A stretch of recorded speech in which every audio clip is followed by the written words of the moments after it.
Right, radio finished. Sean's helping with the camera today, so I'm actually hands-free. Last of the dashboard mods is the centre clock console.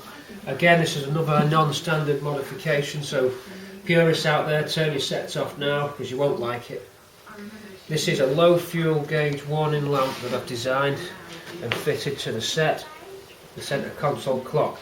I don't know if you can see there, we're on a quarter of a tank at the moment, and there's an LED fitted in the back of the dial. From the back you've just got two cables coming out which feed the circuit I've built inside, basically a 12 volt feed and a ground, and there's also a dim wire as well, which I'll talk to you about in a minute. Here's the float here, which I've calibrated to match the gauge so that it's perfect. That's your fuel sender float. It's registering exactly as it should on the gauge. Take it right to the max, that's a full tank there, and then watch the gauge go up, so nothing new there. Needle rises and it'll hover on 4.4 straight to the top of the tank there, and it's hanging in the right place.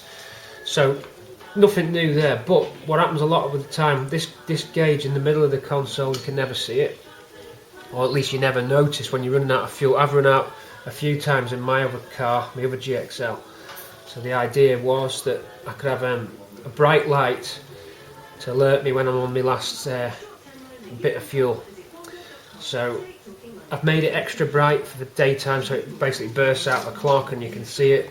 Idea is if that's on, you've probably only got 20 miles left, so the fact that it's quite bright is not a problem, that's the intention. However, for nighttime driving, I will get it to dim down because it would be too much at night. It'd fill the cabin full of orange light, it just would look completely wrong. So it has to dim down, but it's got to be bright for daytime use. So full tank now, I'm going to drop the fuel right down, watch this gauge drop.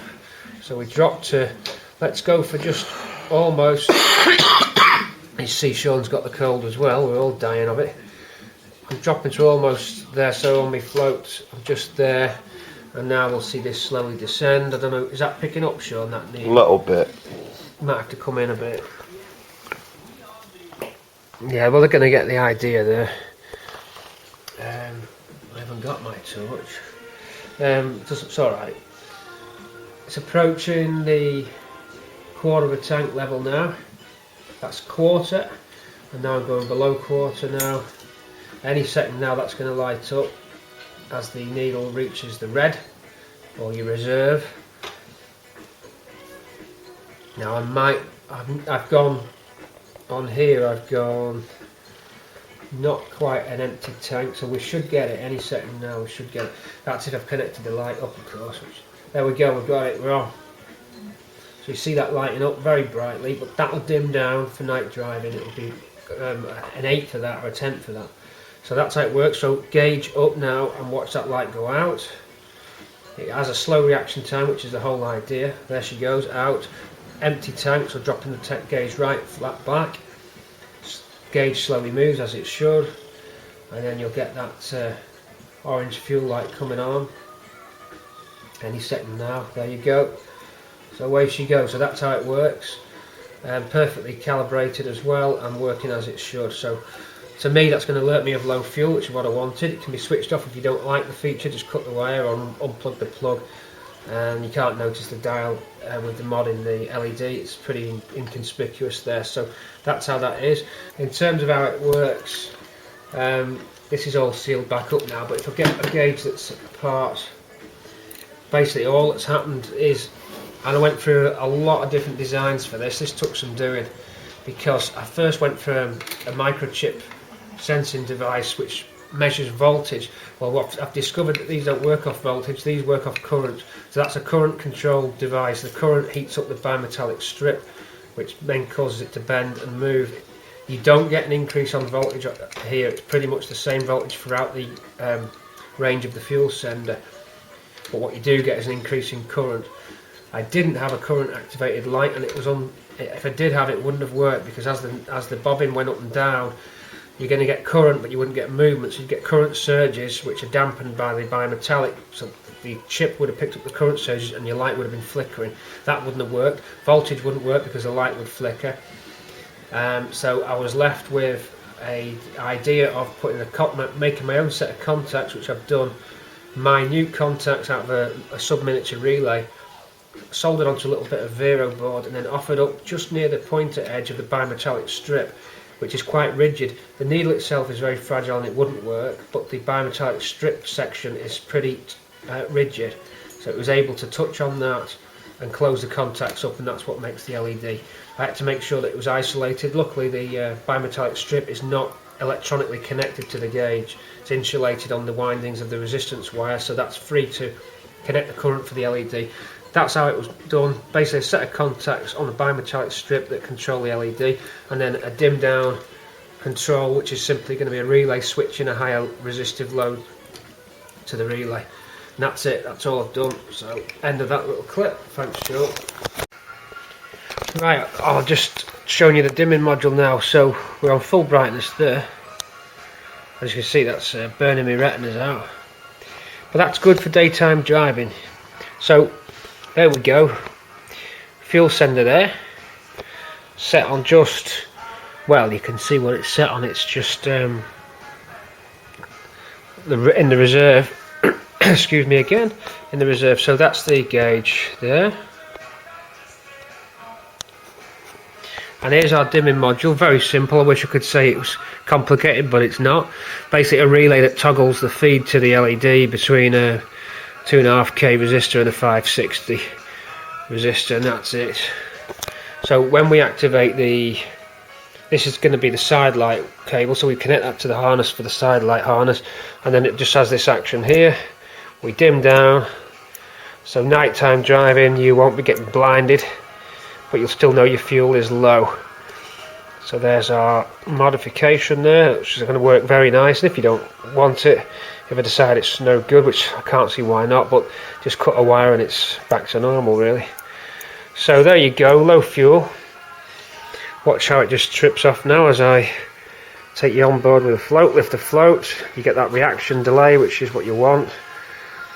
Am I connected to the float? I think I am. Yes, I am connected. So that'll go out any second now. There you go. There you go. So you're off. So as it comes in, what we're going to get.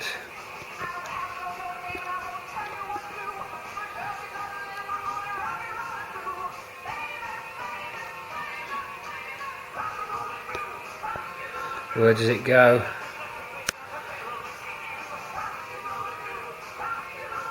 There, just where I wanted it to go.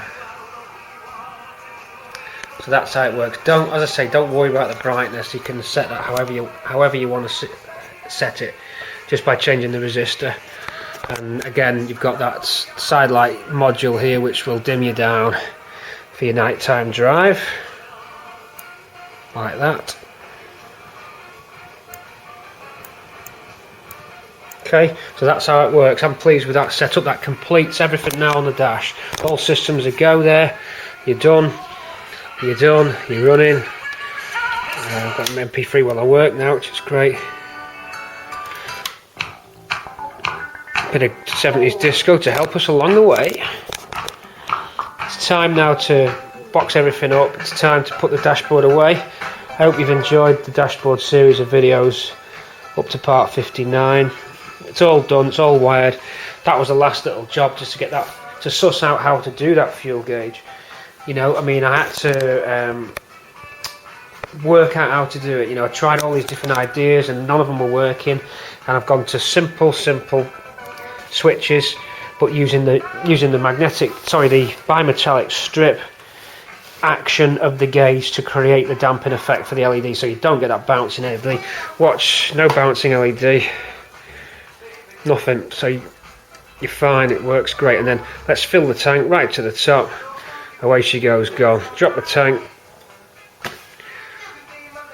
Any second now that'll drop back in and we're back on again. So that's it. And that light goes on. I'm going to cut the video and say goodbye and hope you enjoyed the films. And I hope you enjoyed that sneak preview of the car before as well. Slip that in just to keep Swampy in the action. It's not gone, Swampy's not gone. And that's it. That's a cut. Enjoy part 60. Hope you enjoyed it. we'll see you soon now for bodywork.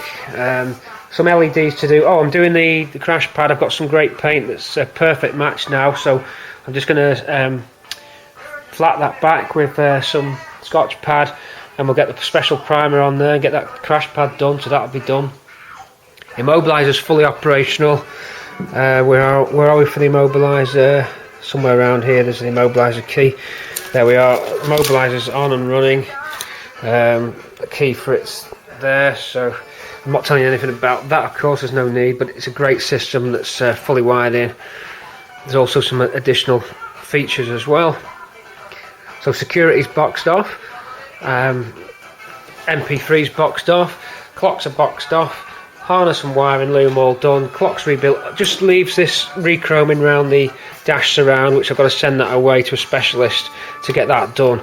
Other than that, that might not get done in time, I don't know, we're going to have to see about that.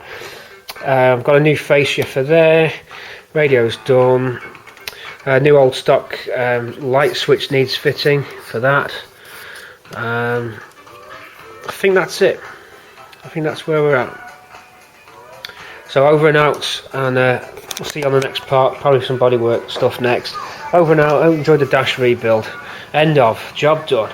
Dash rebuilt. Well, let's tidy up and put it all away and box it off. Let's wrap it up, shrink wrap it up, stick it at the side of the unit with the engine.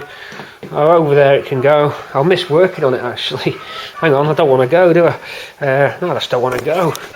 It's all neatened up, labelled and neatened, and everything's in position. You can see there's your fuses. I've made them so you can get access. We've put padding behind to stop any knocking noises. I've done some shake tests on it. There's clips, nice clips holding in some of your spare outlets as well. We've got spare outlets. Everything's all zip tied up and heat shrinked. All neatly finished. We've got clips up on the top there now. Some good earthing points fitted. Another clip been fitted there, so that harness goes away neatly. This has all been harnessed in. There's an earth strap there to fit. The radio's got enough cable to come out and disconnect. Antenna, interface box for MP3, and all these cables come off easily. There's an inline fuse that fits between there and there. That's why that's stretched. Don't worry about that. That separates out. The fuse fits there. To get to that, you've got to take your dash out or reach through and get it, or you can come underneath here. But that's your fuse, which will be sitting just underneath there for the radio fuse and the other power units. It just goes between those two. I've just bypassed it at the moment. So everything was done. I don't know how long we've been working on this for, but it seems a long time, you know. So we got there in the end. All electronic systems are tested and working. We got there in the end, and I'm really pleased with the setup. Everything's doing what it should do. It's great. Yeah, I can't help but mess with that radio. It's great. Steering column to build up, I suppose. I don't want to leave, do I? Glove box is all nice running. Little cigarette out there. Yeah, it's been a bit of a sort of lonely job on this. Bit like a stage, isn't it? This.